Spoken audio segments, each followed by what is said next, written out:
당신이 이혼할 수밖에 없었던 진짜 이유. 안녕하세요 여러분, 상처로 진주 만들기의 펄메이커입니다. 모든 이혼에는 각각의 이유들이 있죠. 이번 영상은 그 눈에 보이는 이유들 뒤에 숨어있는 진짜 이유에서 나눠보도록 하겠습니다. 이혼할 수밖에 없었던 첫 번째 이유로는 잘못된 만남이었다고 이야기할 수 있겠습니다. 대부분 연애 결혼을 합니다. 누군가를 만나고 친밀감을 쌓아가고 또 더 깊숙한 관계가 되어서 결혼으로 이어지는데요. 그러나 결혼은 연애와는 완전히 다릅니다. 연애할 때 너무나 좋았습니다. 결혼하면 이상적인 가정을 꾸릴 수 있을 거라고 생각을 했죠. 우리가 결혼 생활이라는 현실에 부딪혔을 때는 연애를 잘 하던 것과는 확연히 다르다는 것을 알게 됩니다. 연애를 잘 하는 사람이 결혼 생활을 잘한다고 말할 수 없어요. 결혼이라는 것은 생활입니다. 우리의 첫 번째 실수는 결혼 생활에 적합한 상대를 찾아야 한다는 것을 너무나 막연하게 알고 있었다는 것입니다. 나하고 연애를 잘 한 사람이기 때문에 결혼 생활도 잘 할 수 있을 것이라고 막연하게 기대하고 결혼했다는 거죠. 결혼에 적합한 상대인지 나 또한 그 사람에게 좋은 결혼 상대인지 확인해 보기도 전에 너무나 감정적으로 깊숙이 친밀감을 나누는 사이가 되었기 때문에 사실 헤어질 수 없어서 결혼하는 경우도 많았다고 생각이 들어요.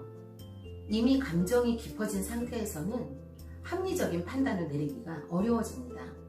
정이 듬뿍 들었는데 절절한 사랑을 하고 있는데 조금 미식적인 부분이 보인다고 해서 우려스러운 부분이 보인다고 해서 그 관계를 정리하고 결혼에 마땅한 다른 사람을 찾기란 쉽지 않습니다. 내 마음속에 이미 그 사람에 대한 사랑이 가득 차 있기 때문에 다른 사람을 받아들일 여유가 없다는 거죠. 결혼에 대한 계획을 세우기 이전에 감정에 빠졌다는 거죠. 이혼할 수밖에 없었던 두 번째 이유로는 결혼은 받으려고 하는 것이 아니고 주기 위해서 하는 것입니다. 가정이라는 공동체는 철저하게 내가 주겠다는 생각, 내가 헌신하고 배려하고 용서하겠다는 각오를 갖지 않으면 유지할 수 없는 특수한 공동체입니다. 우리가 세상을 살아가면서 맺게 되는 인연들은 기브 앤 테이크를 잘 하면 잘 이어집니다. 그러나 결혼 생활은 내가 준 만큼 받겠다는 생각을 가지고 시작하면 굉장히 어려워집니다. 각자의 입장에서는 내가 더 많이 주었다는 생각이 들기 때문이에요. 가정생활이라는 것은 오로지 사랑하는 저 사람을 위해서 내가 헌신하고 배려하고 끊임없이 용서하겠다라는 단단한 각오가 있지 않으면 유지하기 어렵습니다. 그러나 우리가 사는 세상은 우리에게 너 자신이 가장 중요하다고, 너의 행복이 가장 중요하다고, 네가 행복해야 모두가 행복하다고 이야기합니다.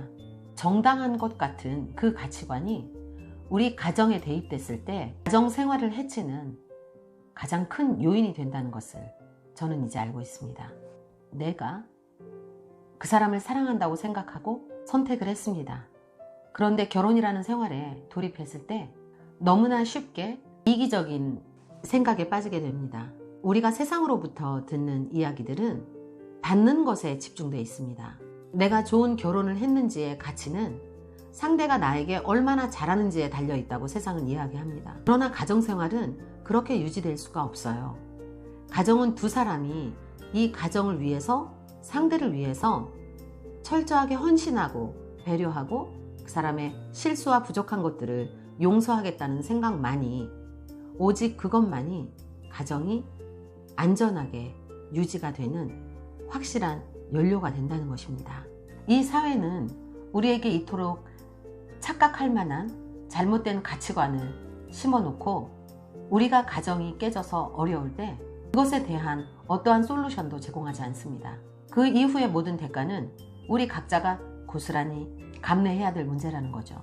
결혼 생활이라는 것은 나 자신보다 가정이라는 공동체를 최우선으로 하겠다는 엄숙한 약속과 계약입니다. 각자가 누리던 자유들을 가정을 위해서 담보하고 공동체에 소속이 되어지는 거죠.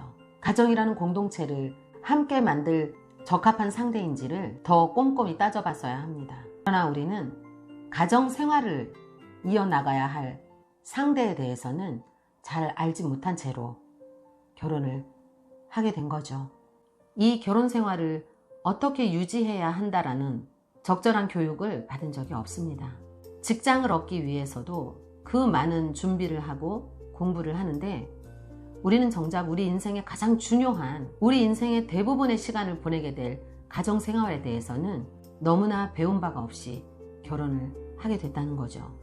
저는 이 부분에 있어서 사회적인 책임이 분명히 있다고 생각을 합니다. 불필요한 정보들이 넘쳐 흐릅니다. 그 왜곡되고 잘못된 정보들이 우리의 가정까지 침범을 해서 우리 가정 안에 고요한 시스템을 만들어야 하는데, 그 미디어에서 조장하는 비현실적인 가정의 모습과 또 가치관들이 우리의 판단을 흐리게 해서 우리만의, 우리 가정 고유의 시스템을 만드는 걸 방해합니다. 가정마다 특수한 상황이 있습니다. 직장이 다르고 직업이 다르고 가족 구성원이 다른데, 결혼 생활은 이래야 한다, 연애는 이래야 한다라는 비현실적인 가치관이 팽배해 있어요.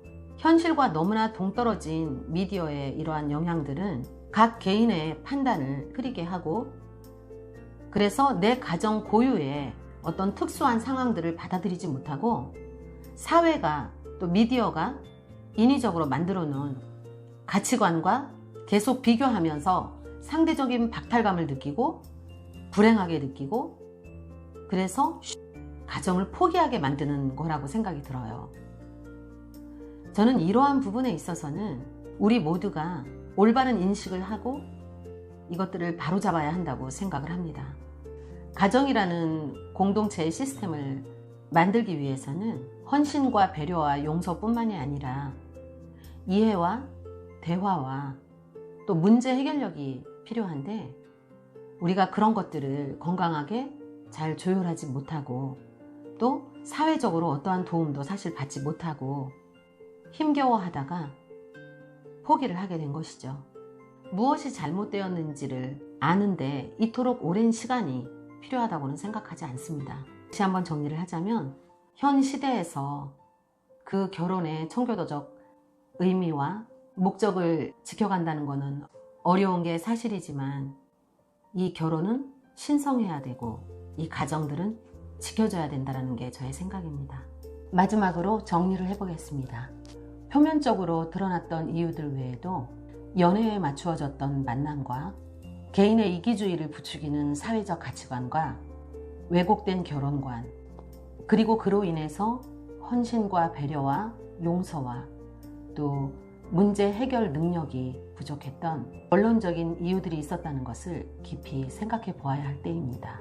다시 기본으로 돌아가야 합니다.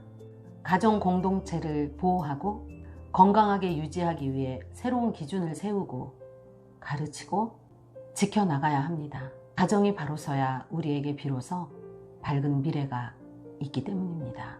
시청해 주셔서 감사합니다.